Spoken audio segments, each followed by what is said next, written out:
2년, 한 2년 반 정도 되어 갑니다. 처음에 이 강의가 기획될 때 이 조건들이 몇 가지가 있었습니다. 그 조건 중에 이제 첫 번째는 이 조건인데요. 이것은 교양 강의입니다.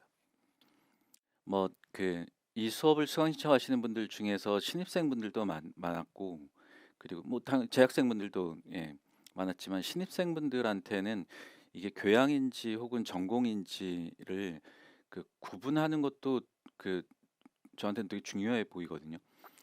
그래서 이 강의는 전공이 아니고 교양이기 때문에 어떤 특정한 목표를 그 잡으려고 애를 썼었어요.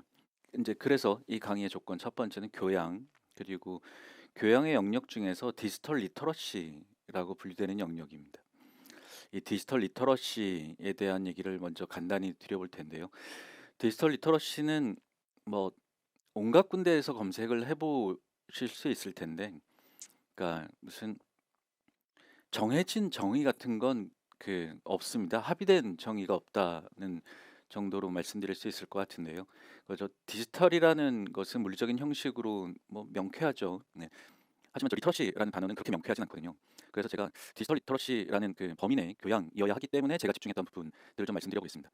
음, 간단히 말씀드려보면 리터러시는 흔히 우리가 인간이 성인이 되어서 기본적으로 확보하고 있어야 되는 역량 중에 읽고 쓰고 말하고 듣는 능력을 저 리터러시의 범위 내에 그냥 포함시킬 수 있습니다. 하지만 리터러시에서 더 강조되는 것은 읽는 능력입니다. 사실 여러분들한테 읽는 능력을 키워주는 강의로 준비했습니다라고 말하는 게 얼마나 어폐가 있는지는 잘 알고 있습니다. 읽는 능력이 없다는 것은 과거에 문자를 읽지 못했던, 단어는 이제 문맹이라는 단어가 있었죠. 문자를 읽지 못했던 인류가 많았던 시절에 문자를 읽을 수 있는 능력을 확보하는 것이 얼마나 중요한지를 강조했던 시절이 있죠. 수백 년 전에, 뭐 혹은 100년 전에 우리나라 같은 경우는. 그래서 읽는 능력이 강조되었는데, 그걸 지금 다시 읽는 능력을 강조한다는 게 무슨 의미인가 싶으시겠지만, 이게 디지털로 만들어져 있는 매체를 읽거나 디지털로 읽는다, 혹은 그러니까 디지털이 읽는다는 것의 대상물로서의 디지털, 그러니까 디지털 형식으로 만들어져 있는 것을 읽는다라고만 싹 좁혀서 생각해 보더라도, 그러니까 대상물이 디지털인 겁니다. 구분해 보자면 여러분들이 가장 읽는 것에 익숙한 것이 종이책, 그 다음에 영상 미디어, 과거엔 영화 혹은 텔레비전이었지만 지금은 뭐 유튜브 같은 거죠. 온라인에서 유통되고 있는 수많은 영상들, 그 영상물과 종이, 이것이 대표적으로 읽는다는 것의 대상일 텐데, 어떤 의미에서 보면 영상은 이게 디지털의 형식으로 만들어져 있는지가 읽는 주체한테는 큰 차이를 느끼기가 어렵습니다. 예를 들어, 음, 여러분들이 영화관에 가서 영화를 보면, 과거에는 그게 필름이었지만 지금 대부분 디지털 파일이 플레이되는 방식으로 영화관에서 이제 영상이 틀어지는 거죠. 그런데 그걸 보고 있는 여러분들 입장에서 보면 그게 디지털인지 혹은 과거에 있었던 물리적인 형식의 필름인지를 구분해내는 것이 사실 의미가 없습니다. 여러분들이 유튜브를 보는데 유튜브에서 어떤 특정한 영상을 플레이를 시켰습니다. 그런 상태에서 영상을 보고 있을 때 그것이 디지털인지 아닌지는 사실 크게 의미가 없거든요. 이제 읽는다는 측에서 보면.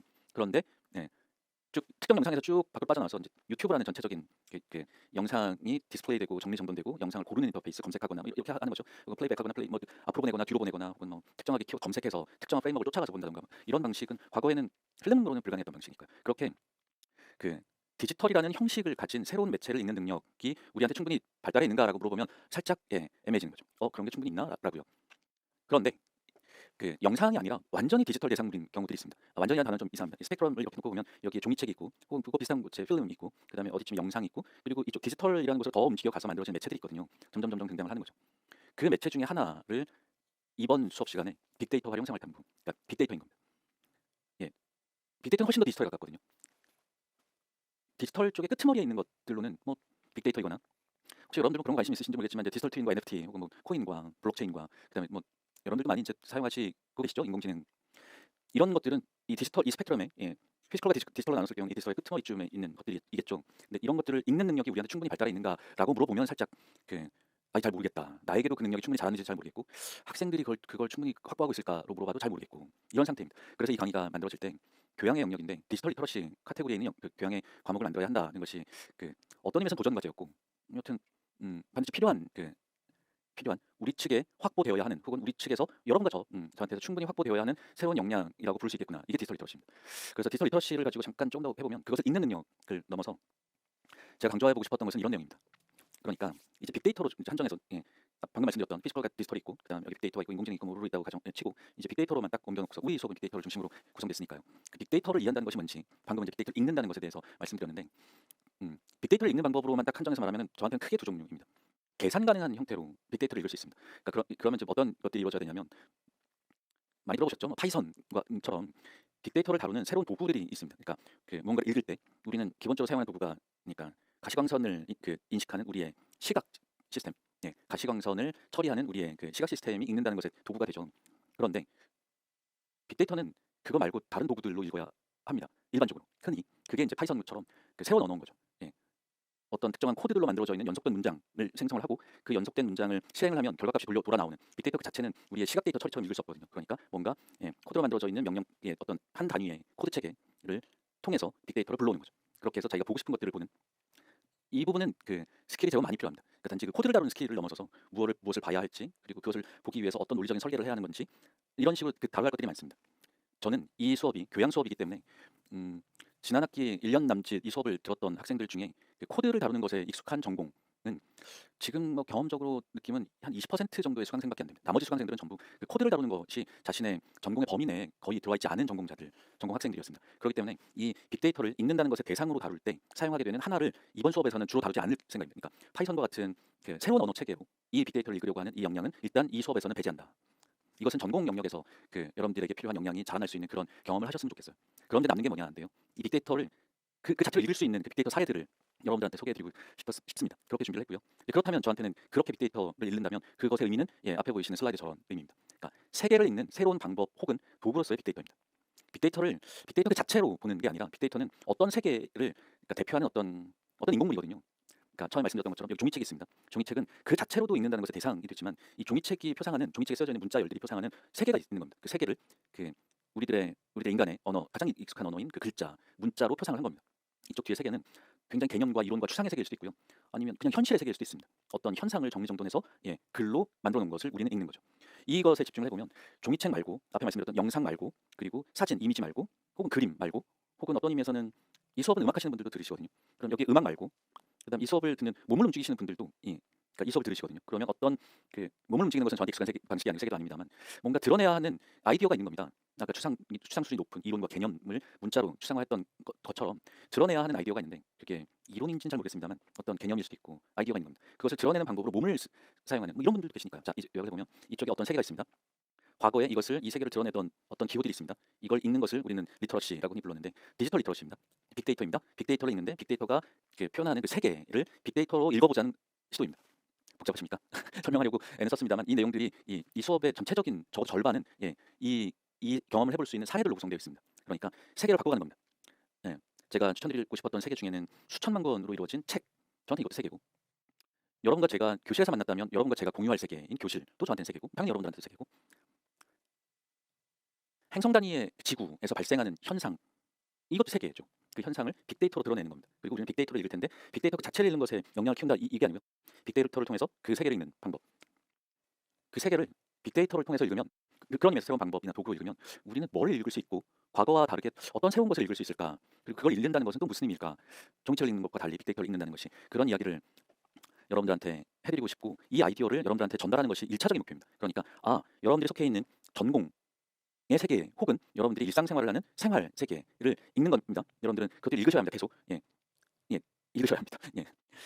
그것을 읽을 때 필요한 좀 이상합니다. 그것을 읽을 때 활용할 수 있는 새로운 도구로서 빅데이터의 가능성을 계속 설명드리고 싶은 겁니다. 이 한 학기 동안. 그래서 경험해 보시고 뭔가 새로운 것이 등장하고 있네. 내 전공을 공부하기 위해서 필요한 뭔가 새로운 도구와 방법이 있네.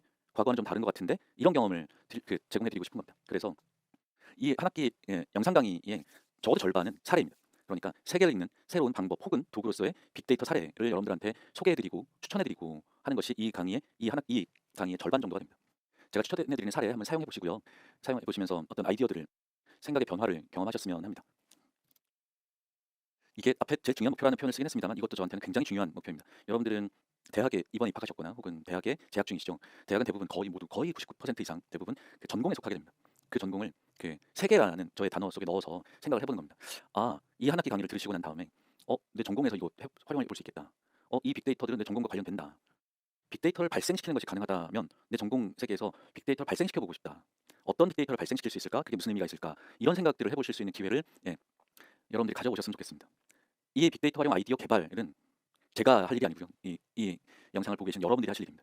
제가 할 수 있는 일은 저도 특정 전공에 속하니까요. 저의 전공은 교육학 중에서 교육공학입니다. 그게 저의 전공 세계거든요. 저는 저의 전공을 읽기 위해서 그 빅데이터들을 어떤 빅데이터는 제가 발생시키고 있고 그래서 그렇게 발생된 빅데이터를 통해서 제 전공 세계를 읽으려는 시도를 계속합니다. 십수년을 하고 있는 것 같은데 그 십수년 동안의 경험에서 장담할 수 있는 것이 있습니다. 과거에 종이책을 읽던 것과는 완전히 다릅니다.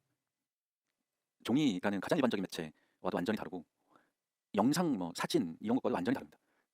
제가 십수년 동안의 경험을 통해서 장담을 해드리는 완전히 좀 다를 겁니다. 그러니까 여러분들도 여러분들의 전공 세계에서 어떻게 활용할 수 있을지 생각해 보시지요라는 것이 이번 이 한 학기 강의의 중요한 목표입니다. 목표라고 말씀드리지만 이건 제가 할 일이 아니고 여러분들이 하실 일입니다. 예. 또 다른 조건입니다.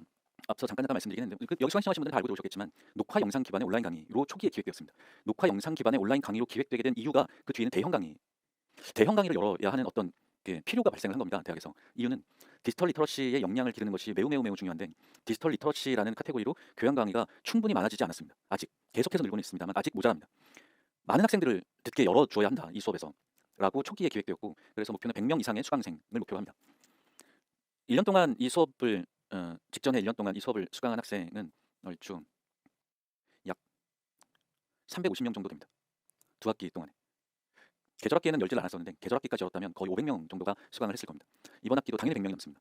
100명이 넘는 학생들에게 어떤 생각해 볼 수 있는 기회를 주고 사례를 활용해 볼 수 있는 기회를 주고 제가 추천한 어떤 아이디어와 질문들과 이런 것들을 전달하기 위해서 대형 강의에 학생들을 여러분들을 모셔서 대형 교실 죄송합니다. 대형 교실에 여러분들을 모셔서 오프라인 수업을 할 건지에 대한 검토를 당연히 했었습니다만 온라인으로 하자. 기본적인 정보를 전달하고 아이디어를 전달하는 대형 강의에서는 온라인으로 적절할 수 있다라는 판단들이 있었고 실시간 줌이 가지는 그 좀 이렇게 끔찍한 부담이 있어서 여러분들도 부담이고 저도 부담이고 시스템 전체가 부담이라서 녹화 영상 기반의 온라인 강의로 기획되었습니다. 이제 녹화 영상 강의에 최적화된 어떤 전략들을 선택을 해서 녹화를 했고요. 그 전략들에 대해서는 이후에 말씀드리겠습니다.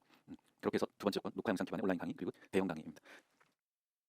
녹화 영상 강의이면서 여러분들한테 그냥 한번 한쪽 귀로 듣고 한쪽 귀로 흘리는 그리고 플레이 시켜놓고서 그냥 플레이 되게 내버려 두고 본인은 다른 일을 하는 이런 식으로 소비되는 것이 개인적으로 싫어서 그래서 몇 가지 전략을 선택했는데 그 중에 한 전략입니다. 저는 질문을 굉장히 좋아하고 제 스스로가 해야 되는 일 중에 가장 중요한 일 중에 하나가 질문을 개발하는 일이라고 생각을 합니다. 시간이 가면 갈수록 점점 더 중요한 활동인 것 같습니다. 저한테 질문은 세계를 이해하는 방법 혹은 도구일 뿐만이 아니라 세계를 변화시킬 수 있는 방법이고 도구라고 생각을 합니다. 저는 여러분들이 어떤 생각이 떠오르게 그러니까 꼬드기고 싶습니다.